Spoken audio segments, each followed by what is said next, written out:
Quando pensamos na bandeira brasileira, vem logo na nossa mente aquele lema no meio do lábaro estrelado: ordem e progresso. Que movimento inspirou esse lema? Qual a influência dele para a nascente República Brasileira? O que era mais importante, a ordem ou o progresso?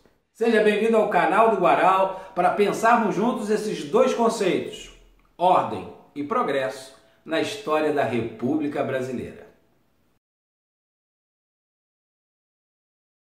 A você que está assistindo esse vídeo, eu te faço um convite. Se inscreva no canal, curta, comente, compartilhe com seus amigos. Venha fazer parte da família do canal do Guaral. Em uma das últimas web aulas do curso de Direito, eu falava com a turma de Sociologia Jurídica, contava a eles sobre o surgimento dessa disciplina, essa ciência, na Europa, na segunda metade do século XIX, mais especificamente na França, tendo como um dos pais fundadores Auguste Comte, um filósofo que criou um movimento chamado positivismo. Essa corrente teórica, também um movimento filosófico, ele tinha como base a ideia de que o centro de tudo era a ciência. A devoção da humanidade deveria ser em relação à ciência, que nos levaria ao progresso. A ideia era incentivar as máquinas, os transportes a vapor, as ferrovias, os navios, fazer com que o mundo acelerasse a sua voltagem, tanto na produção quanto na circulação de pessoas. A grande fé era no movimento rumo ao progresso. Isso também acabou trazendo como o entorno do positivismo, aliado a uma outra teoria, o darwinismo social, cujo grande mentor era o Herbert Spencer, onde se criava a ideia de que existiam estágios da humanidade. Alguns estavam na civilização, outros na selvageria e outros na barbárie. Essas duas correntes teóricas abalizaram o imperialismo ou o neocolonialismo, onde as nações europeias, tal qual um jogo de war, colocaram suas peças e partilharam a Ásia e a África. E o positivismo cruzou o Atlântico e encontrou o terreno fértil por aqui. A classe política e segmentos militares adotaram as ideias do positivismo de uma maneira bastante efetiva. Abrindo uma janela, você sabia que no Rio de Janeiro, no bairro da Glória, nós temos uma igreja positivista? Pois é, o positivismo também era visto como uma religião, mas ao invés de cultuar santos, cultuava-se a ideia de ciência. Em 1881, Miguel Lemos, um importante jornalista, intelectual brasileiro, foi um dos responsáveis pela criação da Igreja Positivista. E ela continua lá, no bairro da Glória, só que hoje funciona como uma espécie de biblioteca, museu dos primeiros positivistas do país. Por conta dessa influência, no início do movimento republicano e depois com a proclamação da República, é que o lema foi parar na bandeira. Só que o lema era maior. A frase do Auguste Comte era: o amor como princípio, a ordem como base e o progresso como fim. E aí eu te pergunto, o que fizeram com o amor?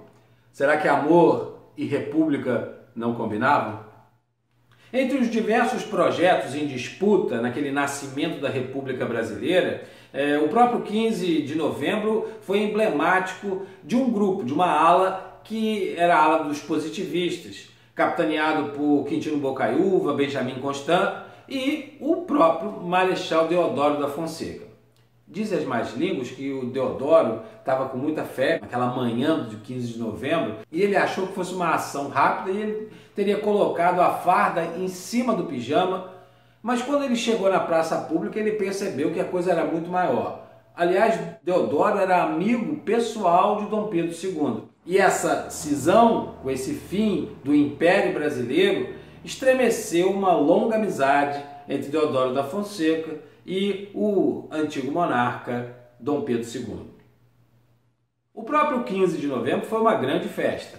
José Murilo de Carvalho nos relata no seu livro Os Bestializados, um ótimo retrato daquele momento, que a população ficou um pouco confusa, mas participou como se fosse uma grande celebração.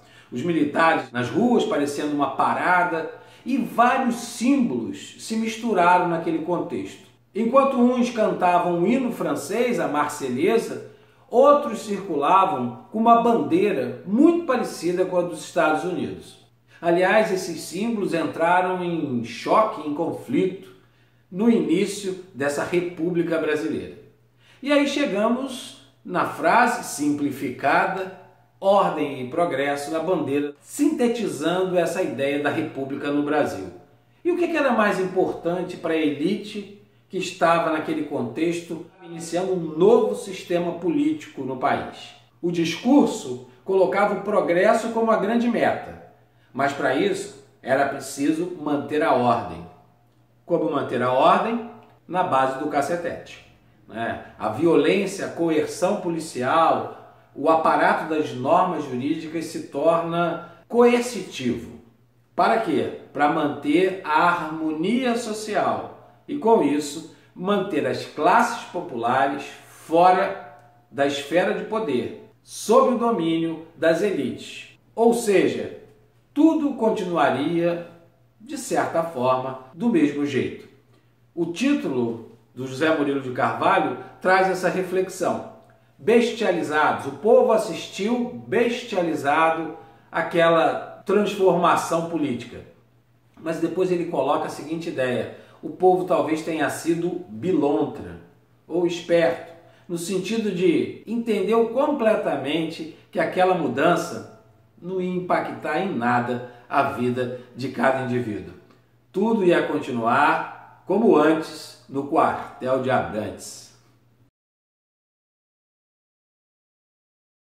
Depois de 130 anos da proclamação da República e no momento atual onde a bandeira nacional volta a ser um símbolo de patriotismo, de cidadania, te pergunto, para a classe política, o que é mais importante? A ordem ou o progresso? E para as classes sociais no Brasil, qual é o conceito mais importante? Ter ordem ou ter o progresso? Quero agradecer ao Jefferson Amaral, Beatriz Araújo, Cláudia Araújo, Gabriele Souza, Alexandre Peckley, todos participando aqui com a gente, comentando, como a Edilena Vieira, que sugeriu para um próximo vídeo a gente falar sobre a revolta da vacina. Boa ideia, hein?